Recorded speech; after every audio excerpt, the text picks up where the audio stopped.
Hello and welcome back to Greek Myths and Legends, where I deep dive into the Greek myths. Today, I'm talking about the myth of Icarus. And maybe the first thing you think of when hearing this name is the saying, don't fly too close to the sun, or you've flown too close to the sun.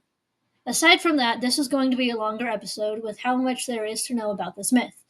With help of one of my amazing friends who has let me use their knowledge and the internet, there's a lot to dig into.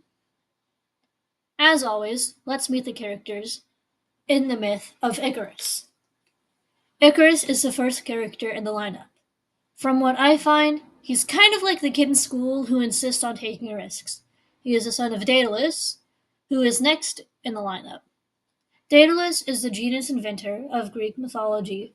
He was most famous for designing the labyrinth of King Minos. Next is King Minos. He is the king of the island of Crete. He is powerful, vengeful, and often kind of childish. Let's dive into the myth. Minos' wife, Pasiphae, had fallen in love with a Cretan bull, giving birth to the Minotaur. Daedalus was commissioned to build a labyrinth maze-like structure when Theseus came to Crete from Athens and killed the Minotaur with the help of Ariadne, and he killed it with a claw that Daedalus had given her.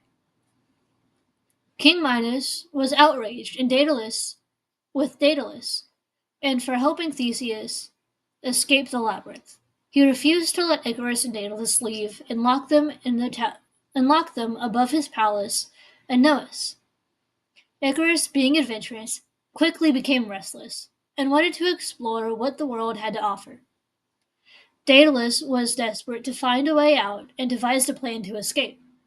He fashioned wings for him and his son so they would be able to fly away from the island. Daedalus managed to create two sets of wings that were made of feathers glued together with wax. Don't fly too close to the sun.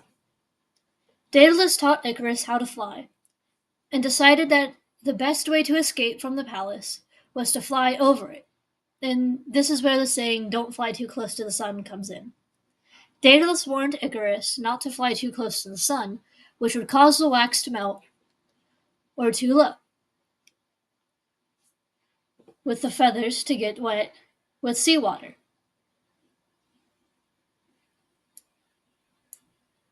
Icarus's fall. Daedalus and Icarus flew out of the tower, leaving Crete. Icarus forgot his father's warning, started flying closer to the sun until he was close enough to the sun that the wax of his wings melted and his wings dissolved. This is one of the most famous Greek myths because it tells the tale of a young man who attempts to fly too close to the sun. The heat of the sun melted the wax, and Icarus fell into the sea and drowned. Quick facts. And now for the reason I said this episode may be longer. Courtesy of my friend, I'm going to add some facts they had given me. In some versions, it was Icarus, not Daedalus, who killed Predix before they escaped to Crete. In others, Icarus was born in Crete due to Daedalus falling in love with a maid of Minos. Here's a quick promotion. Before I end this episode, I would like to promote a project that my friend is working on. One of my good friends who helped me with facts for this episode is writing a musical about the myth of Icarus. I'm not going to even attempt to pronounce the name of it, so I'll put it up on the screen. From everything that I've seen from updates he posted about it, this musical is going to be a fun one to listen to when it all comes together. Thanks for listening to this Thanks for listening to this episode of Greek Myths and Legends. Tune in next time.